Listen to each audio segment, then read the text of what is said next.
Hello বন্ধুরা, গঙ্গাধর আজকের পর্বে আপনারা দেখতে পাবেন গঙ্গার পুলিশের চাটকে আটকানোর জন্য মেঘনাথ ডিজি অফিসে একটা চিঠি পাঠিয়েছিল তারক মাস্তানের মেয়ে উল্লেখ করে। হ্যাঁ বন্ধুরা, এমনটাই দেখা যাবে আজকের পর্বে। বিস্তারিত ঘটনা জানতে ভিডিওতে লাইক করে চ্যানেলটি সাবস্ক্রাইব করে পাশে থাকুন। শুরু থেকে শেষ অব্দি দেখুন, তাহলে সম্পূর্ণ ঘটনাটা বুঝতে পারবেন। আর এইদিকে দেখা যাচ্ছে অর্জুনের জেঠুমশাই গঙ্গা গিয়েছে গঙ্গার মাসির খোঁজ করতে গিয়ে তারা তার মাসিকে দেখতে পায় এবং দেখে তারা অবাক হয়ে যায় যে হুবহু একই চেহারার একই দুটি মানুষ। তখন অর্জুন বলে যে তারা তো যমজ বোন, তার জন্য তারা দেখতে একই রকম, হুবহু একই দেখা যাচ্ছে। তখন গঙ্গা বলছে একই চেহারা একই রকম। তখন সে বলল যে কে একই রকম? তখন বললো যে আপনি আর আমার মা দুই যমজ বোন ছিলেন, আপনি আর আমার মা দেখতে একই রকম। তখন গঙ্গা তাকে তার ছবি দেখে সে অবাক হয়ে যায় যে আমার যমজ বোন, আমি তো কখনো শুনিনি যে আমার যমজ বোন। এদিকে দেখা যাচ্ছে যে গঙ্গার মাসিমণির কাছ থেকে স্টেটমেন্ট নিচ্ছে অর্জুন ভিডিও রেকর্ড করে। তখন সে বলছে আমি তারক মাস্টারের সঙ্গী, সে যেখানে যেত আমাকে নিয়ে যেত, সকল জায়গায় আমি তার সাথে যেতাম, আমরা একসাথেই থাকতাম।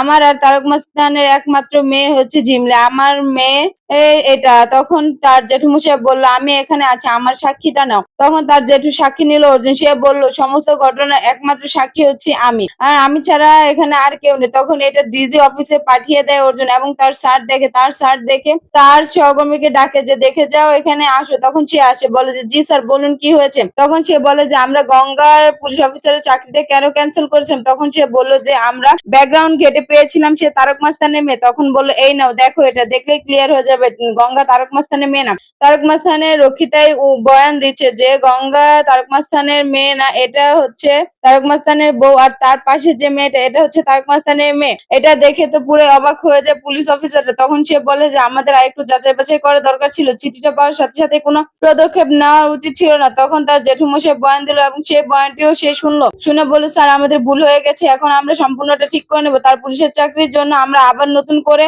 অ্যাপ্লাই। আচ্ছা স্যার, আমি সমস্ত কিছু করে দিই, সমস্ত প্রসিডিউর আমি কমপ্লিট করে এবং সম্পূর্ণ ডকুমেন্টস ডিটেলস বের করে তার চাকরি আবেদনটা ফর্ম আবার পূরণ করে দেবে। তখন সে বলে আচ্ছা তাহলে তুমি করে দাও। আর এদিকে দেখা যাচ্ছে যে গঙ্গা তার মেসুমশাই আর অর্জুন বাইরে বের হয়েছে। অর্জুনের মেসুমশাই তার ছেলেকে উদয়কে ফোন দিয়ে বলেছে যে সম্পূর্ণ ঘটনা জানা গেছে। তখন উদয় আর রূপালী আসে, তখন এসে গঙ্গাকে মিষ্টি খাওয়ানোর পরে গঙ্গা বলে যে আমি অনেক খুশি হয়েছি তোমরা এখানে এসেছো। তখন বলে যে আমরা জানতাম এটা হতেই পারে না, কারণ তুমি এত ভালো মেয়ে, তোমার সাথে এত খারাপ কিছু হবে সেটা কি মানা যায়? তখন বলে যে না, তাহলে আরেকটা মিষ্টি খাও। তখন বললো না না আমি আর খাবো না। এই নিয়ে খুশিতে হাসছিল উদয় আর রূপালী। আর এদিকে তখন অর্জুন এসে গঙ্গার সাথে কথা বলছিল। গঙ্গা তখন বলছে যে আমি একটা জিনিস চাইবো, আপনারা কি দিবেন? তখন সে বললো কি? তখন সে বলে যে আমি জেঠুর কাছে একটা জিনিস চাইবো। জেঠু তুমি কি আমার একটা কথা রাখবে, আমাকে একটা জিনিস দিবে? তখন জেঠু কি জিনিস চাস তুই বল। তখন সে বলল আমি চাই আর কি, আমি বলতে চাই যে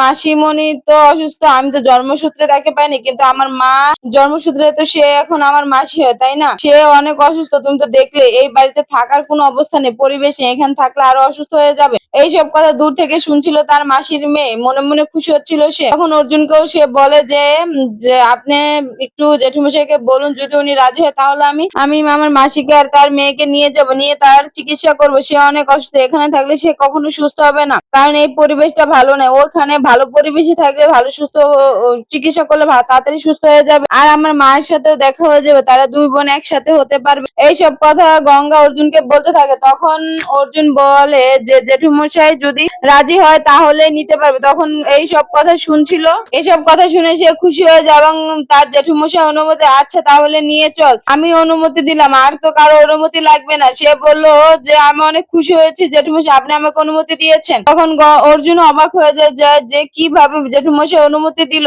রূপালী উদয় সবাই খুশিতে হাসছিল, কারণ এত বড় একটি ঘটনার পরেও যে জেঠুমশাই অনুমতি দেবে এটা তারা ভাবতে পারেনি। তখন গঙ্গা অর্জুনকে বলছে স্যার আপনি একটু ভিতর যেয়ে বলবেন, আমি তো গুছিয়ে বলতে পারি না। তখন অর্জুন বল তোমার মাসি তুমি গিয়ে বলো, আমি এসব বলতে পারবো। তখন সে অনেক রিকোয়েস্ট করলো অর্জুনকে, প্লিজ আপনি আমার হয়ে কথাগুলো একটু বলে দেন না। তখন অর্জুনকে বললো আচ্ছা চলো ঠিক আছে। আর ঝিমলি এসে তার মাকে বললো মা আমাদের মনে হয় কপাল ফিরলো, আমরা এখন মনে হয় ভালো বাড়িতে ভালোভাবে থাকতে পারবো। তখন অর্জুন আর গঙ্গা ভিতরে আসতে চাইলো, তখন তাদের ভিতরে আসার জন্য অনুমতি দিল এবং সে বলতে থাকে যে আপনারা আমাদের সাথে আমাদের বাড়িতে যান। তখন গঙ্গার মাসি বললো না বাবা এটা হয় না, আমি ওখানে যেতে পারবো না, আমি এখানেই ঠিক আছে, তোমরা এখান থেকে যাও, আমি এখানেই ভালো আছি। তখন গঙ্গা বারবার তাকে জোর করতে থাকে। তখন জিমলি বলে যে শোনো শোনো ওখানে অনেক বড় বাড়ি আছে, ওখানে ভালো পরিবেশ, ওখানে থাকলে সুস্থ হয়ে যাবে। তখন জিমলিও রাজি হয়ে যায়, মনে মনে সে অনেক খুশি হয়, ভালো বড় বাড়ি, পরিবেশ সুন্দর, এইসব কিছু চিন্তা করছিল।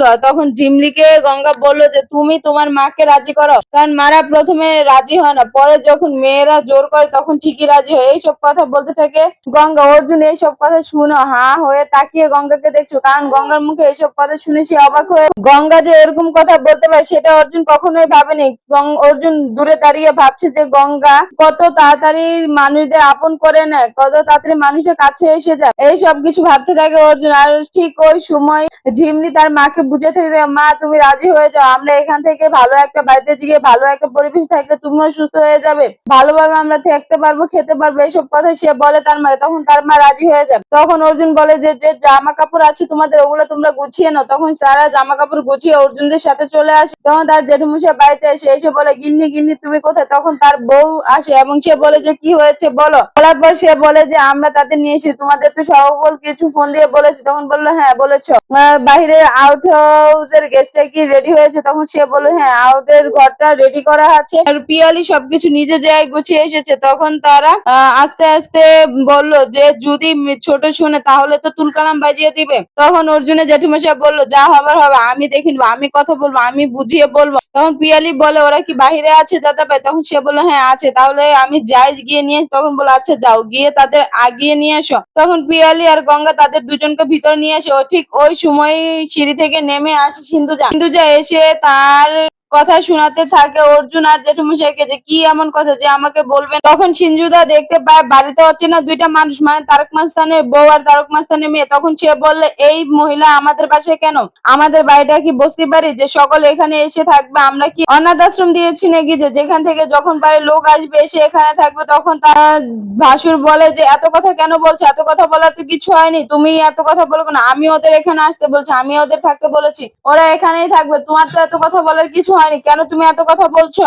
তখন সিন্ধুজা আবার বলতে শুরু করে যদি আমাদের বাড়ির ক্ষতি হয়, আমাদের বাড়ির কোনো সময়, তখন কি করবেন? এইদিকে এমনি রনকের এরকম অবস্থা, এই সব কিছু হয়েছে এই গঙ্গার জন্য। গঙ্গা মেয়েটা একদম বস্তি বাড়ি করে ফেললো আমার বাড়িটাকে, আমার সকল নিয়ম কানুন এই মেয়ে ভেঙে ফেললো। তখন বললো ওদের এখানে থাকা চলবে না, এইসব কথা বল। তখন ঝিমলি আর ঝিমলির মা দাঁড়িয়ে শুনে। তখন বলে গঙ্গার মাসিমণি আচ্ছা আমরা এখান থেকে চলে যাই, আমাদের মনে হয় এখানে থাকার দরকার নেই, আমাদের এখানে থাকা মানায় না, কারণ আমরা এত বড় লোক না, আমাদের এত বড় জায়গায় থাকার কোনো কথা। এইসব কথা বলে তারা। এই কথা শুনে গঙ্গা ও অর্জুন মনে কষ্ট হয়, কারণ তারাই তাদের নিয়ে এসেছিল এখানে। সিন্ধুজা বলে সকল কিছু হয়েছে এই গঙ্গার জন্য, ওই গঙ্গার জন্য পিয়ালি এই বাড়িতে এসেছে, আমার ছেলে এত বড় সমস্যা, আমার ছেলে কুমার চলে গিয়েছে। তখন জেঠু মশাইকে বলে বড়দা আপনার জন্য আর আপনার ভাইপোর জন্য এত অনাচার হয়েছিল আমার ছেলেটার সাথে, আমার ছেলেটা আজ বিছনায় কোমায় পড়ে আছে এই গঙ্গার জন্য।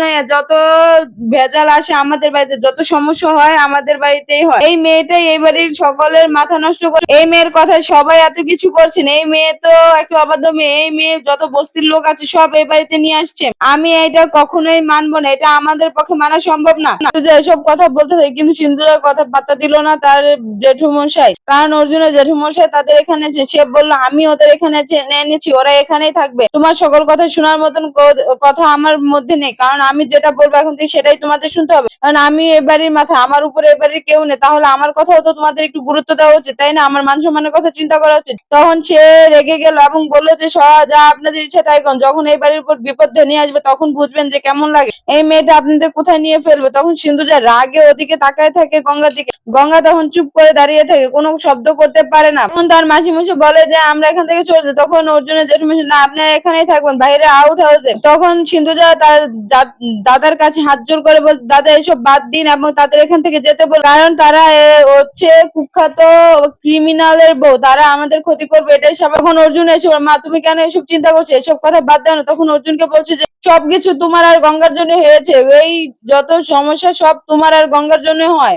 তখন ঝিমলি বলে একবার যত এই বাড়িতে ঢুকেছি এই বাড়ি থেকে আর বের হবো না, যেভাবেই হোক আমি এই বাড়িতেই থাকবো, এত সুন্দর বাড়ি এত বড়, এটা ছেড়ে আমি কখনো এখান থেকে যাব না। তার জেঠুমশাই বলে যে বৌমা তুমি চুপ থাকো, আমার উপরে কোনো কথা বলবে না। তারপর ঝিমলি মনে মনে হাসতে থাকে যে আমি তো এই বাড়িতেই থাকবো এইসব। তখন গঙ্গা বলে যে জেঠুমশাই তুমি আর কিছু বলো না, আমি ওনাদের নিয়ে বাইরে রাখবো একটা ফ্ল্যাট ভাড়া করে। তখন অর্জুনকে বললো যে না তোর এসব কিছুই করতে হবে না, আমি যেটা বলেছি সেটা হবে। তারা বাইরে আউট হাউসে থাকবে। পিয়ালিকে তার জেঠুমশাই যা ওদেরকে নিয়ে বাইরে আউট হাউসে নিয়ে যাও। তখন তারা যখন বাইরে আউট হাউসে নিয়ে যাবে তখন ওই সিন্ধুজা চুপ করে দাঁড়িয়ে ছিল, কারণ তার দাদা তাকে অনেক কথা শুনিয়েছে এই নিয়ে। তখন ভয়ে সে চুপ করে দাঁড়িয়ে থাকে এবং তার সকল কথা শুনে। আর এইদিকে অর্জুন তখন ভাবছে যে সিন্ধুজা কেন সবসময় এরকম করে গঙ্গার সাথে, হয়তো খারাপ কিছু করেনি, ভালো মানুষের উপকার করতে চায়, সে অল্পতে মানুষের সাথে মিশে যায়, কোনো ক্ষতি বাদে তাদের উপকার করে তাদের পাশে এসব কথা বলেছে। তখন তার দাদা বলে যে তুমি সবসময় সব কথা বলে এটা আমরা মানি, তার জন্য এটা না